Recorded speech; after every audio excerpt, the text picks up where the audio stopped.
Big breaking 2026లో car prices hike అవుతాయా లేదనేది కంప్లీట్గా ఈ వీడియో చూస్తే మీకే అర్థమవుతుంది. బిఫోర్ అంటే ఆ టాపిక్కి వెళ్ళే ముందు 2025లో 28% ఉన్న జిఎస్టీ 18% కావడం వల్ల రికార్డ్ సేల్స్ అయినాయి. సో దానికి వెళ్ళే ముందు ఈ కంప్లీట్గా 2025 యొక్క సేల్స్ అనేవి ఖచ్చితంగా మీకు తెలుసుకోవాలి.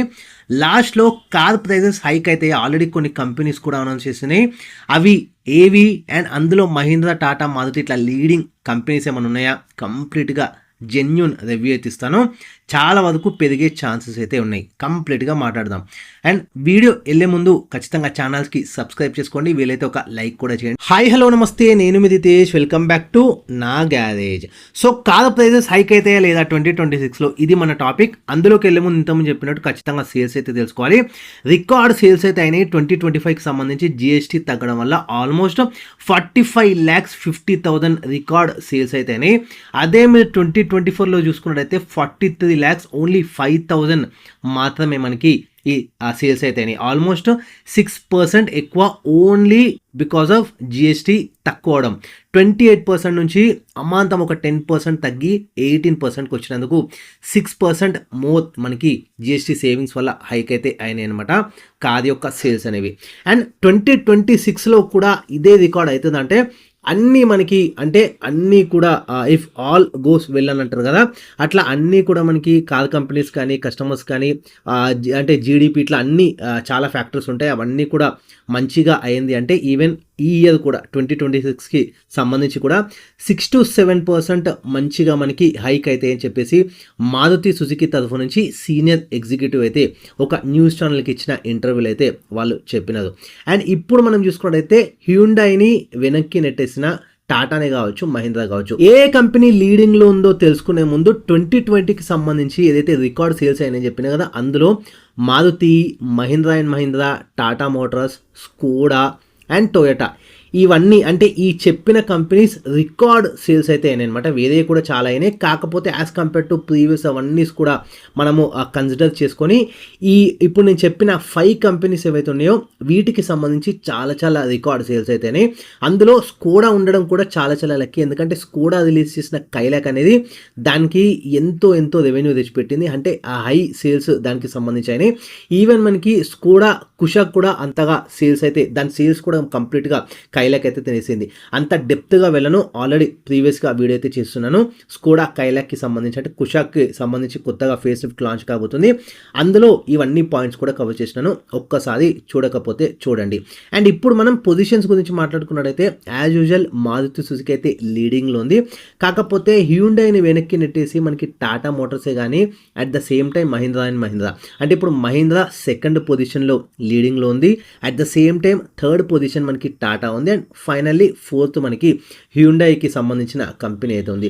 సో అంతకుముందు హ్యుండాయి కొంచెం పైన ఉండే, ఇప్పుడు ఈ 2 కంపెనీస్ కూడా మన ఇండియన్ కంపెనీస్ వెనక్కి నెట్టేసి మరి ఈ మారుతి కానీ అంటే లైక్ మహీంద్రా కానీ టాటా కానీ సెకండ్ థర్డ్ పొజిషన్కి అయితే ఆక్యుపై చేసినాయి. అండ్ ఎస్యూవీస్ గురించి కూడా ఖచ్చితంగా మాట్లాడుకోవాలి. 2024కి సంబంధించి ఎస్యూవీస్ యొక్క షేర్ అనేది 53.8% ఉంది. సో 2024లోనే 50% దాటేసింది ఎస్యూవీ షేర్ అనేది. సో చూడండి, చాలామంది చిన్న కార్స్, సెడాన్ కార్స్ అవన్నీ కూడా వదిలేసి ఎస్యూవీస్ని ప్రిఫర్ చేస్తున్నారు అనడానికి ఇదొక బెస్ట్ అంటే ఇది ఒక బెస్ట్ ఎగ్జాంపుల్ అనమాట. ఈ ఏవైతే నేను ఇప్పుడు వాల్యూస్ మాట్లాడుతున్నానో 2025కి సంబంధించి మనం చూసుకున్నట్టయితే 55.8%, ఆల్మోస్ట్ ఒక 2% వరకు పెరిగిందనమాట. మళ్ళీ కూడా మనకి జిఎస్టీ బెనిఫిట్ వల్ల.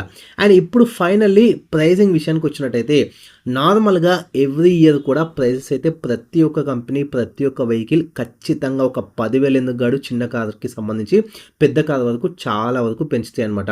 చిన్న కంపెనీ కాదు, పెద్ద కంపెనీ కాదు, ఇంటర్నేషనల్ నేషనల్కి సంబంధించి అన్ని కంపెనీస్ కూడా ఖచ్చితంగా పెంచడం గ్యారంటీ. కాకపోతే ఈ లాస్ట్ ఇయర్ 2025కి సంబంధించి చిన్న కార్స్ పైన ఒక 8.5% అయితే ప్రైజెస్ రెడ్యూస్ అయినాయి. దానివల్లనే ఇంతకుముందు చెప్పినట్టు 45.5 lakh హ్యూజ్ సేల్స్ అయితే అయినాయి అనమాట. రీజన్స్ కూడా ఉన్నాయి ప్రైజెస్ పెరగడానికి. ఫస్ట్ రీజన్ వచ్చేసి ఇన్పుట్ కాస్ట్, లైక్ రా మెటీరియల్స్కి కానీ దాంట్లో ఖర్చు పెట్టేది కానీ, సో ఇవన్నీ కూడా మ్యాటర్స్ అనమాట. కాకపోతే ఇదే మెయిన్ రీజన్ అంటే కాదనమాట. ఎందుకు వీళ్ళు రా మెటీరియల్స్కి ఎక్కువ స్టార్టింగ్ ఇయర్ కాగానే ఎక్కువ పర్చేస్ చేయాలంటే వాళ్ళ ఫ్యూచర్ ప్రొటెక్షన్ కోసం, అవన్నీ మైండ్లో పెట్టుకొని, లేకపోతే కొత్త కార్ లాంచెస్ కూడా ఉంటాయి కొన్ని కంపెనీస్కి, ఎక్కువ రా మెటీరియల్స్ని వీళ్ళు ముందే పర్చేస్ చేస్తారనమాట. సో ఎక్కువ రా మెటీరియల్స్. సో అదొక్కటే రీజన్ అంటే అది కాదు, ఇంకోటి రూపీ వాల్యూ కూడా తక్కువ అవ్వడం, అది కూడా ఒక రీజన్ అయి ఉండొచ్చు. అండ్ ఇంకొకటి మీరు గమనించినట్టయితే ఇయర్ ఎండ్ కాగానే మనకి డిస్కౌంట్స్ వగేరా సేల్స్ కానీ, లేకపోతే కొత్త స్కీమ్స్కి కానీ, లైక్ ఓల్డ్ వెహికల్ ఎక్స్చేంజ్ చేసి ఇంత అమౌంట్ ఇవ్వడము, లేకపోతే కార్పొరేట్ డిస్కౌంట్ అని, లేకపోతే ఎస్పెషల్లీ గవర్నమెంట్ ఎంప్లాయీస్కి ఇట్లా స్పెషల్గా డిస్కౌంట్స్ ఇవ్వడం అనేది ఫైనల్ మోటివ్ వచ్చేసి ఆ కార్ అనేది అమ్ముడుపోవాలి. అవన్నీ కూడా రీజన్స్. అందులో చాలా వరకు ప్రాఫిట్స్ని వాళ్ళు వదులుకుంటారు. అవన్నీ రికవర్ చేయడానికి మళ్ళీ కంపెనీ కూడా సస్టైన్ కావాలి కదా, అందుకు ఖచ్చితంగా కొత్త ఇయర్లో ఆ కార్ మ్యానుఫ్యాక్చరర్స్ ఖచ్చితంగా పెంచుతారు. మన కస్టమర్స్ యొక్క పర్స్పెక్టివ్ కూడా ఆలోచించినట్టయితే లాస్ట్ ఇయర్లో వచ్చే ఇయర్ ఎండ్ వచ్చే సేల్స్ కానీ, అంటే లైక్ డిస్కౌంట్స్ కానీ అవన్నీ పక్కన పెట్టేసి కొత్త ఇయర్లో ఖచ్చితంగా ప్రైస్ అయితే హైక్ అవుతుందో చూడండి.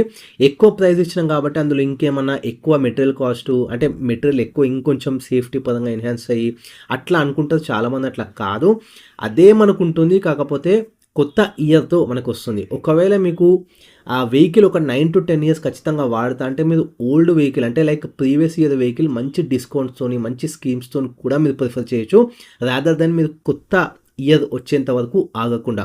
ఒకవేళ మీకు పర్టికులర్ కార్ పైన ఆల్రెడీ మీకు తెలిసి ఉంది, లైక్ ఫేస్ లిఫ్ట్ అట్లా లాంచ్ అయింది అని అన్నట్టుగా మీకు అనిపిస్తే ఆ వెహికల్ తీసుకోవాలన్న మీకు ఇంటెన్షన్ ఉండి ఫేస్ లిఫ్ట్ కోసం ఆగుతా అంటేనే మీరు కొత్త car with face lift version purchase చేస్తే బెటర్. కానీ ఆల్రెడీ ఎగ్జిస్టింగ్ వెహికల్స్కి ఫేస్ లిఫ్ట్ ఏమీ లేనప్పుడు మీరు లాస్ట్ ఇయర్ ఒకవేళ సేల్ కానీ వెహికల్స్ ఉంటే కూడా తీసుకోవచ్చు. అండ్ ఈవెన్ ఇప్పుడు కూడా లైక్ ఇప్పుడు జనవరిలో కూడా మీరు కొన్ని కంపెనీస్ చూస్తే లాస్ట్ ఇయర్ వెహికల్స్ అట్లానే పడి ఉంటాయి. ఒకవేళ మీకు ఇంట్రెస్ట్ ఉంటే కూడా మీరు వెహికల్ అయితే తీసుకోవచ్చు. ఈవెన్ నేను కూడా బెస్ట్ ఎగ్జాంపుల్ పల్సర్ నేను తీసుకున్నాను 220, అది లాస్ట్ ఇయర్ సేల్ కాలేదు. సో నేను కొంచెం డిస్కౌంట్కి నేను ఆ వెహికల్ కూడా తీసుకున్నాను. ఆల్మోస్ట్ ఒక 8 to 9 ఇయర్స్ బ్యాక్ అయింది. ఎందుకంటే నాకు తెలుసు నేను వెహికల్ ఒక 10 ఇయర్స్ అబోవ్నే వాడతానని. సో అందుకు తగ్గట్టుగానే నేను వాడినాను. ఇప్పుడు పెద్దగా ప్రైజెస్ కూడా మనకి ఏమంత డిఫరెన్స్ అనిపించదు. ఆల్మోస్ట్ ఒక 9 to 10 ఇయర్స్ తర్వాత మీరు సేల్ చేసినట్టయితే. సో అదొక్కటి మీద మైండ్లో పెట్టుకొని కరెక్ట్గా మనం డిసిషన్ తీసుకుంటే చాలా వరకు మీదే బెనిఫిట్ అవుతుంది అనమాట. సో ఇది కూడా ఒక రీజన్ అనమాట ప్రైజెస్ అనేవి పెంచడానికి. ఇంకా ఫైనల్గా ప్రైజెస్ పెరిగితే ఎంతవరకు అంటే ఖచ్చితంగా పెరిగే ఛాన్సెస్ అయితే ఉన్నాయి. ఎక్స్పెక్టెడ్ ఏంటి అంటే ఒక 1-2% పెరిగే ఛాన్సెస్ అయితే చాలా ఉన్నాయి. అన్ని మ్యానుఫ్యాక్చర్ కంపెనీస్ కూడా ఈ 1-2% వరకే పెరిగే ఛాన్సెస్ అయితే ఉన్నాయి. ఎందుకంటే రూపీ వాల్యూ తక్కువ అవుతుంది. ఈవెన్ రేర్ అర్త్ మెటల్స్ కూడా మనకి దొరకడం చాలా కష్టంగా ఉంది. మెయిన్ అయితే అది మనకి చైనాలోనే ఎక్కువగా ఉందన్నమాట. ప్రాసెసింగ్ కానీ అవన్నీ కూడా అక్కడ నుంచి మ్యాక్సిమం మొత్తం ఆల్ ఓవర్ వరల్డ్ అయితే వాళ్ళే సప్లై చేస్తారు. ఆల్రెడీ మీకు తెలిసే ఉండొచ్చు. సో దాని మైండ్లో పెట్టుకొని అంటే అన్ని మ్యానుఫ్యాక్చర్ కంపెనీస్ కూడా ఒక మాట్లాడుకొనే వీళ్ళు చేస్తారు. ఒక 1-2% పెరిగే ఛాన్స్ అయితే ఖచ్చితంగా ఉంది.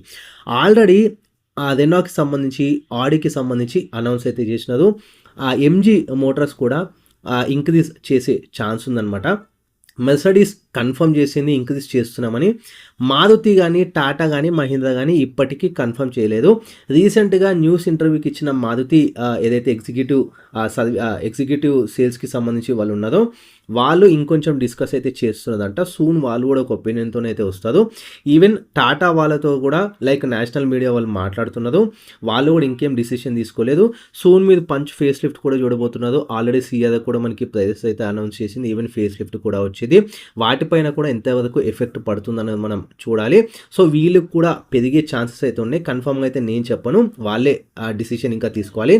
ఈవెన్ మహీంద్రాని కూడా వాళ్ళు కన్సల్ట్ చేసినప్పుడు వాళ్ళు కూడా లైక్ డిస్కస్ చేస్తున్నాం, అంటే వాళ్ళు కూడా అన్ని మాట్లాడుకుంటారు కదా, మనకి ఎంతవరకు లాస్ వచ్చింది ప్రీవియస్ దాంట్లో, ఎంతవరకు సేల్స్ అయినాయి, లేక అంతా వగేదా అంతా కూడా వాళ్ళు చూసుకొని ఇన్పుట్ కాస్ట్ కానీ లేకపోతే ప్రొడక్షన్ అదంతా సంబంధించి ఒక ఫైనల్గా పెరిగే ఛాన్సెస్ అయితే ఎంతవరకు ఉన్నాయని వాళ్ళు డిసైడ్ చేస్తారు. సో ఓవరాల్ ఒక 1-2% అయితే ఖచ్చితంగా పెరిగే ఛాన్స్ ఉందని నా ఒపీనియన్. మీకు ఏ విధంగా ఉంది? ఆల్రెడీ మీరు లాస్ట్ ఇయర్లో తీసుకున్నదా లేకపోతే ఈ ఇయర్లో తీసుకుందామని వెయిట్ చేస్తున్నారా? ఈవెన్ ఫేస్ లిఫ్ట్ కోసం కూడా ఏమైనా వెయిట్ చేస్తున్నారా? సియాదా ఎంతమంది కొంటున్నారు ఇప్పుడు ఈ వీడియో చూస్తున్న వాళ్ళలో? పంచ్ కోసం ఎంతమంది వెయిట్ చేస్తున్నారు? ఈవెన్ బ్రేజా గురించి కూడా ఖచ్చితంగా ఒక అప్డేట్ అయితే ఇస్తాను నెక్స్ట్ వీడియోలో. ఖచ్చితంగా ఛానల్ని సబ్స్క్రైబ్ చేసుకొని మంచిగా ఈ వీడియో కూడా లైక్ చేసినట్టయితే నాకు కూడా మంచి ఫేవరబుల్గా ఉంటుంది. ఇది ఇవాల్టి వీడియో. ప్రీవియస్ ఇయర్ కార్స్ సేల్స్తో పాటు ఈ ఇయర్ ప్రైస్ హైక్కి సంబంధించి వీడియోని కనెక్ట్ ఖచ్చితంగా ఇంతకుముందు చెప్పినట్టు లైక్ అయితే చేయండి. Ritesh signing off. Thanks for watching నా గ్యారేజ్.